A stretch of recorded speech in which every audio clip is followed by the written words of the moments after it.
Well, my other phone that is probably better for recording, I don't know. It stored out. It's an old phone I had, but it's better than this one. So this is the continuation.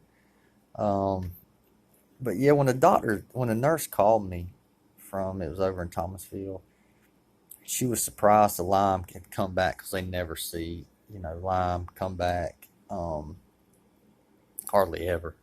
And it was just like she couldn't believe it. And but yeah, it's just crazy how something just outlandish like that can happen. Lyme's getting common. The more I research and look at it, but just for all this to happen out the blue, it's frustrating, and just keep it more Bible related and spiritual related, and off me so much is it's very frustrating. And as a Christian, you're like, wow, why do some of these people just cruise through life, crapping on people, living for themselves, and they get around great? And I don't know.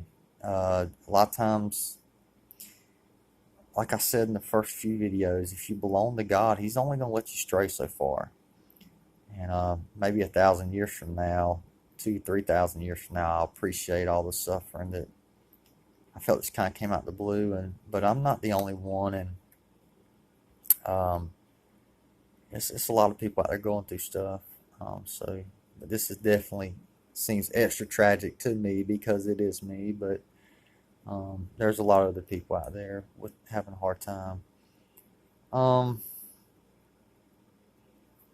I guess to close it out, you never know. Something like cancer or some weird disease or weird infection could come about. And I guess the next video I'm going to talk about uh, just 7 or 8 points of how people are complacent, and how you don't have to be the one committing the sin to be um, an accessory to sin and also be in guilt of sin. Um, I'm going to talk about that. A lot of times we can be silent or condone or encourage sin or provoke sin in others. And we think because we didn't sin that it's okay, but it's not. We're just as guilty. And just about 7 or 8 points to where that plays a part. But I can't believe I'm making a video and uploading it on YouTube. I never wanted to do that, but I don't have anything to do, and I'd rather this video get circulated to people I don't even know that are suffering, and maybe just hear it, plant the seed. Um, but a buddy of mine who's in Tallahassee right now, Jesse, he had told me that Jesse Torres, he told me I needed to start saying what's on my heart because I've been housebound and a lot of that time bedridden for 7 months, and life's been hard. So very hard on a daily basis, just to get through.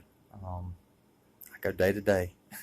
It's hard for me to make plans, but to put some of this that I'm reading that God's kind of putting on my heart, um, how humble I am and how much I regret living for myself or trying to live the way the world and everybody else lives. To be a Christian is to be radical. And we think it's just a norm, especially down south where I live, but to be a real Christian, to really follow God, would really look very, very radical in this day and age. And most people in church don't do it. Nobody tells them that. Nobody brings it forward because it's kind of uncomfortable to talk about. It's kind of a downer. It's a sobering thing to talk about, and people don't like to talk about anything that pushes people or tests people. Scared that the people may not want to be around them no more. But social status and social implications and social mores and norms and greed and lust and envy and just all this pride, all the sins of the world is really ruling the day right now in America. And to really be a believer would really look quite radical. And that's why I don't really know of too many. Very, very few. If you ask me, are you pretty determined that they're, I'd be like, yeah, maybe 10, maybe 20 folks that I know of. Maybe more than that, all the people I know of, like maybe in the past, but not just everyday people I know. And but I'll have those 7 or 8 things you can do to be an accessory to sin. And none of this I'm coming up with on my own. I read articles and read stuff, and when I'm not looking up stuff about my health, I look up spiritual stuff and try to listen to a sermon every night. A lot of times I can't retain the things I want to retain because I can't recall stuff like I used to. This whole thing has got me whatever. But yeah, this is why I keep having to split the videos